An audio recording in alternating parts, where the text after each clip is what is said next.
महाराष्ट्र न्यूजच्या वृत्तवाहिनीमध्ये तुम्हा सर्वांचं स्वागत। पाहुयात आजच्या ठळक घडामोडी। मुंबईत होर्डिंग पडून झालेल्या दुर्घटनेनंतर ठाणे पालिकेला आता जाग आली आहे। पालिका हद्दीत 300 होर्डिंगवाल्यांना ठाणे महापालिकेने मंगळवारपासून फोन करून स्ट्रक्चरल ऑडिटसाठी पाठवलेल्या नोटीसची आठवण करून दिली आहे।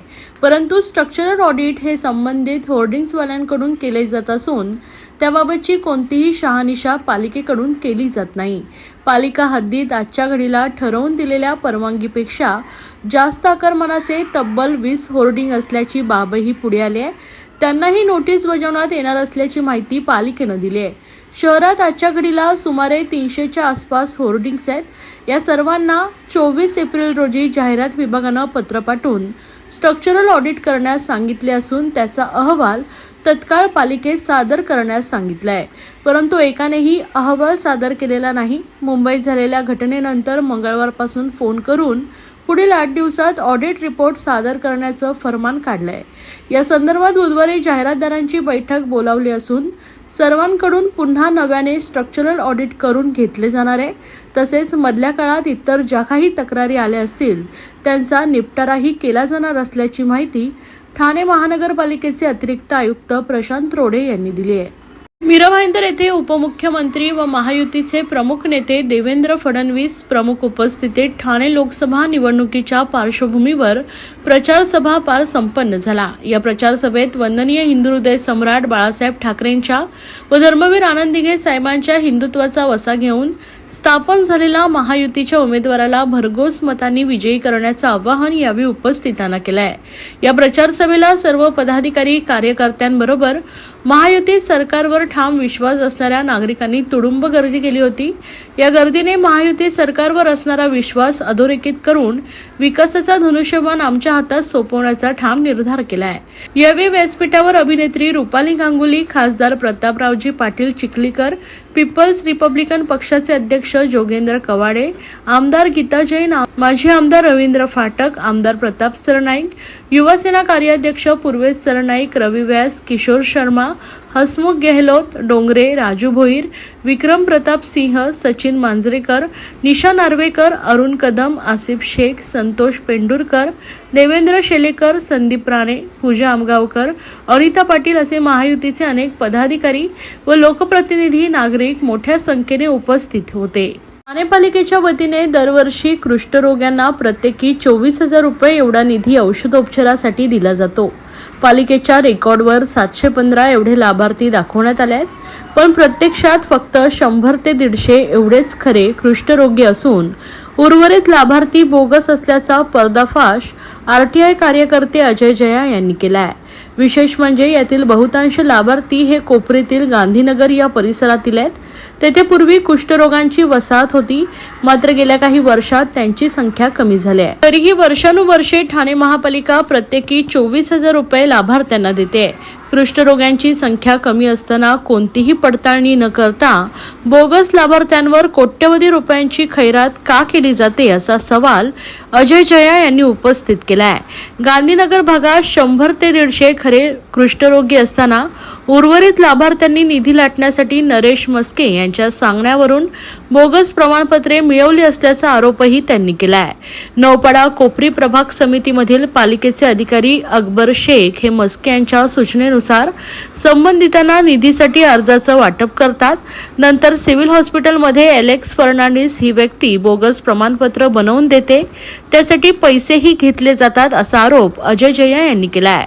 महापालिका आयुक्त सौरभ राव तसेच पोलीस आयुक्त आशुतोष डुमरे राष्ट्रीय आरोग्य विभागाकडे या प्रकरणी ऑनलाईन तक्रार अजय जया यांनी दाखल केली आहे। नमस्कार, आज तुमच्या समोर येण्याचं कारण ठाण्यामध्ये तुम्ही खूप भ्रष्टाचार बघितलं असेल, पण हा सर्वात घाणेरडा भ्रष्टाचार आहे। त्या संदर्भात तुम्हाला मी आज माहिती देणार आहे।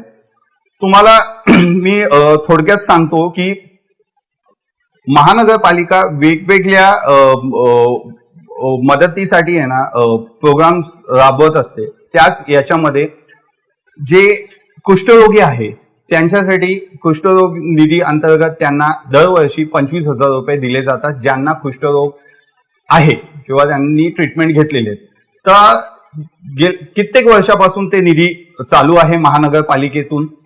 तर या निधी संदर्भात जेव्हा आम्ही काम करत असताना माहिती घेत असताना याचा आम्ही पूर्ण दस्तावेज मागितलं, त्याच्यामध्ये किती लाभार्थी आहे याची माहिती आम्ही काढली. त्या माहिती अंतर्गत हे त्याचे लिस्ट आहेत. अंदाजे 710 लोकांचं नावं आहेत आणि 700 लोक हा कोपरी विभागातील गांधीनगर विभागातील लोक आहेत. तर या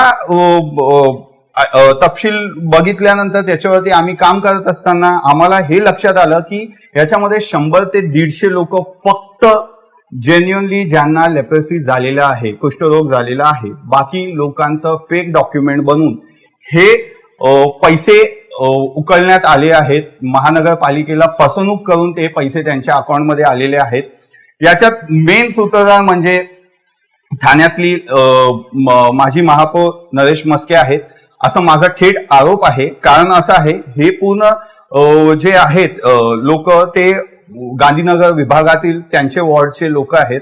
आणि आम्ही जेव्हा या सगळ्या गोष्टीवरती काम करत असताना आम्हाला याचं पूर्ण खात्रीपूर्वक माहिती आम्हाला मिळालं की ह्या सगळ्या गोष्टीचा जो रॅकेट मोठ्या प्रमाणात चालू आहे हे या लोकांनीच केलेले आहेत. हे रॅकेट कशा पद्धतीने चालतं हे तुम्हाला मी सांगतो. समजा एकाला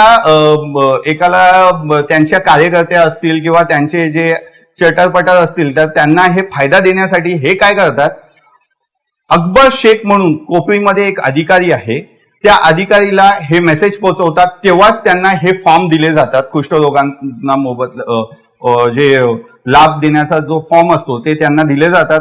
त्यानंतर ते अलेक्स फर्नांडिस म्हणून आहे सिव्हिल हॉस्पिटलचा, तो त्यांना माहिती देतो आणि तो फेक डॉक्युमेंट बनवतो, म्हणजे सर्टिफिकेट बनवतो. अलेक्स फर्नांडिस हा त्याच विभागामध्ये गांधीनगरमध्ये राहणारा रहिवासी आहे आणि त्यानंतर तो त्याचा मोबदला म्हणून पैसे घेतो त्यांच्याकडून, ज्या कोणाचं त्यांनी फेक डॉक्युमेंट बनवलं. त्यानंतर महानगरपालिकेतून त्यांना 25,000 रुपये मिळतात. अशा प्रकारे वर्षानुवर्ष या लोकांनी कुष्ठरोगांसाठी जे पैसे अलॉट केलेले आहेत ते त्या लोकांनी बाहेर म्हणजे त्यांच्याकडे घेतलेले आहेत. आता तुम्ही प्रत्येक गोष्टीमध्ये भ्रष्टाचार करता हे आम्हाला माहित आहे, पण कुष्ठरोगांचं पण पैसे तुम्ही खाता म्हणजे एवढं नीचपणाचं काम जर तुम्ही करत असाल तर खूप घाणेरडा विषय. आता याच्यात त्यांनी कोणाला लाभ दिलाय, म्हणजे हे जे 150 लोक जे जेन्युन आहेत त्यांचं सोडून जे बाकीचे लोक आहेत ते यांचे कार्यकर्ते म्हणा किंवा यांचे जे संबंध ठेवणारे लोक आहेत त्यांना यांनी हे फायदा पोहोचवलं. आता याच्यात शाखा प्रमुख आहेत, उपशाखा प्रमुख, उपविभाग प्रमुख, महिला कार्यकर्ता आणि शाखा प्रमुख, उपशाखा प्रमुखांचे जे मिसेस आहेत त्यांच्या नावाने हे डॉक्युमेंट्स बनवून त्यांनी ते पैसे घेतलेले आहेत महानगरपालिकेचे. तर अशा पद्धतीने घाणेरडा कृत्य करून महानगरपालिकेचं भ्रष्टाचार तर केलेलंच आहे, पण एखाद्या जर ज्यांना आवश्यक आहे त्या कुष्ठरोगांसाठी असणारा निधी सुद्धा या लोकांनी नाही सोडलेला आहे. तर या विषयावरती तुम्हाला माहिती देण्याकरता मी आज लाईव्ह करत आहे. आता या यादीमध्ये सगळ्यांचे नावं आहेत, पण हे नावं मी जाहीर करत नाही मीडिया समोर, कारण याचा त्यांच्या वैयक्तिक जीवनावरती खूप प्रभाव पडू शकतो. या स्कॅम संदर्भात ज्या डॉक्युमेंट्स आहेत, पत्र आहेत, ते मी कन्सर्न डिपार्टमेंट, महानगरपालिका, कमिशनर आणि पोलीस डिपार्टमेंट यांना, इन्व्हेस्टिगेशन एजन्सी त्यांना मी दिलेले आहे. आणि अजून काय त्यांना पुरावे पाहिजे असतील ते आम्ही त्यांना सबमिट करणार आहे. या सगळ्या गोष्टीचा मेन सूत्रधार किंवा स्कॅम जे करणारे लोक आहेत त्यांच्यावरती जास्त मोठ्या पद्धतीने त्यांच्यावरती कारवाई झाली पाहिजे, त्याकरिता आम्ही पाठपुरावा करणार आहे. आणि याच्यातले सर्वात मोठा सूत्रधार म्हणजे नरेश मस्के आहेत असा माझा थेट आरोप आहे आणि त्यांच्यावरती कारवाई लगेच व्हायला पाहिजे असं माझं मागणी आहे. धन्यवाद. सर्व नागरिकांना आवाहन करण्यात येत आहे की सध्या डासांमार्फत पसरणाऱ्या डेंग्यू या आजाराचा प्रसार रोखण्यासाठी प्रत्येकाने पुढील प्रमाणे कार्यवाही करावी. डेंग्यू आजार एडिस इजिप्ती हा डास चावल्याने होतो. या डासांची पैदास साचलेल्या किंवा साचवलेल्या स्वच्छ पाण्यामध्ये होते. 8 दिवसांपेक्षा जास्त दिवस पाणी उघडे व साचून राहिल्यास त्यात डास अंडी घालतात. अंड्यांच्या अळ्या तयार होऊन पुढे डास तयार होतात. यासाठी आपल्या घरातील पाणी साठे उदाहरणार्थ बॅरल्स, पिंपे, टाक्या, हौद, रांजणे इत्यादी दर आठवड्याला रिकामे करून घासून पुसून कोरडे करून पुन्हा भरावे. 1 दिवस कोरडा दिवस म्हणून पाळावा. पाणी साठ्यांना घट्ट झाकणे बसवावीत किंवा जुनी साडी, चादर, धोतर यांनी बांधून झाकून ठेवावीत, म्हणजे डास त्यात जाऊन अंडी घालणार नाहीत. घराच्या गच्चीवर, आजूबाजूला, अंगणात कोठेही पाणी साचू देऊ नये. भंगार सामान उघड्यावर टाकू नये. उदाहरणार्थ टायर्स, प्लास्टिक सामान, कुंड्या, टाकाऊ वस्तू इत्यादी. अशा सामानात पावसाचे पाणी साठून त्यात डेंग्यूच्या डासांची पैदास होते. घरातील कूलर्स, फ्रीजच्या पाठीमागील ट्रे हे देखील वेळोवेळी कोरडे करावेत. लक्षात ठेवा, नुसत्या फवारणीने डास घनता कमी होत नाही, तर त्यासाठी डास पैदास ठिकाणे नष्ट करणे ही आपल्या सर्वांची जबाबदारी आहे. कोणताही ताप अंगावर न काढता जवळच्या शासकीय रुग्णालयात मोफत औषधोपचार घ्या. अशा प्रकारे नागरिकांनी सहकार्य केल्यास डेंग्यूचा प्रसार रोखणे सहज शक्य आहे. देशाला स्थिर सरकारची गरज असून धडाडीचे निर्णय घेण्याची क्षमता महायुतीकडेच आहे.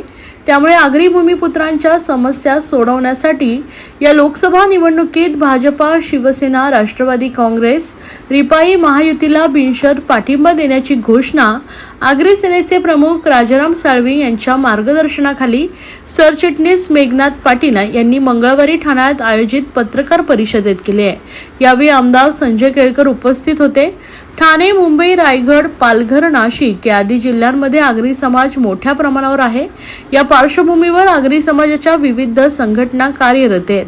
त्यातीलच एक असलेल्या आगरी सेनेने आपला बिनशर्त पाठिंबा भाजपा, शिवसेना, शिंदे गट, राष्ट्रवादी, अजितदादा गट, महायुतीला जाहीर केल्याने महायुतीच्या उमेदवाराचं पारडं जड झालंय.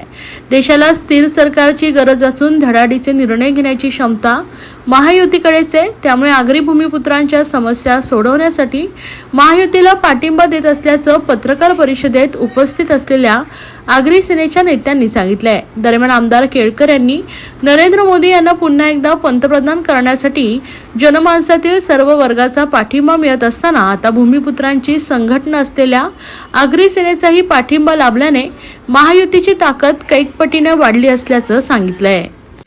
आज आगरी सेनेने की या चारही जिल्ह्यामध्ये जी संघटना गेली 35-36 वर्ष कार्यरत आहे, यांनी आमच्या महायुतीला भरभक्कम असा पाठिंबा जाहीर केलेला आहे. हजारो कार्यकर्ते त्यांचे या चारही ठिकाणी आहेत.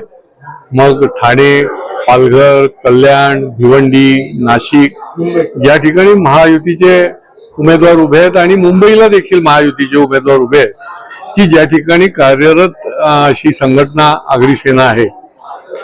ही 3ऱ्या वेळेला पाठिंबा महायुतीला दिलाय आणि मी त्याचं स्वागत करतो. आदरणीय नरेंद्र मोदीजी या देशाच्या प्रधानमंत्रीपदी पुन्हा एकदा बसले पाहिजेत आणि देशाची एकता, अखंडता आणि देशाला विकासाकडे नेण्याच्या दृष्टीने त्यांनी हा पाठिंबा जाहीर केल्याबद्दल मी त्यांच्या पाठिंब्याचं स्वागत करतो. भूमिपुत्रांना महायुतीच न्याय देऊ शकते हे या ठिकाणी या माध्यमातून देखील यामुळे अधोरेखित झालेलं आहे. आज आगरी सेनेच्या वतीनं मी आगरी सेनेचा सरचिटणीस या नात्यानं आगरी सेना प्रमुख श्री राजाराम साळवी साहेब यांच्या वतीने जाहीर करतो की महायुतीचे जो जो उमेदवार आहे तो उमेदवार नसून प्रत्येक ठिकाणी मोदी साहेबच उभे आहेत हे लक्ष ठेवूनच संपूर्ण आगरी सेनेने महायुतीचे सर्वात जास्त उमेदवार निवडून आणण्यासाठी हा बिनशर्त पाठिंबा जाहीर केलेला आहे. प्रचाराचे 4 दिवस राहिलेले आहेत. कशा पद्धतीने या पुढे प्रचार असणार? ज्या वेळेला प्रचार बनतो तेव्हा खरा प्रचार असली चालू होतो. या होत्या आजच्या ठळक घडामोडी. अशाच राजकीय, सांस्कृतिक, क्रीडा क्षेत्रातील बातम्या पाहण्यासाठी पाहत रहा विजन महाराष्ट्र न्यूज ही वृत्तवाहिनी. विजन महाराष्ट्र न्यूजच्या फेसबुक चॅनलला व YouTube चॅनलला फॉलो आणि सबस्क्राईब करा. धन्यवाद.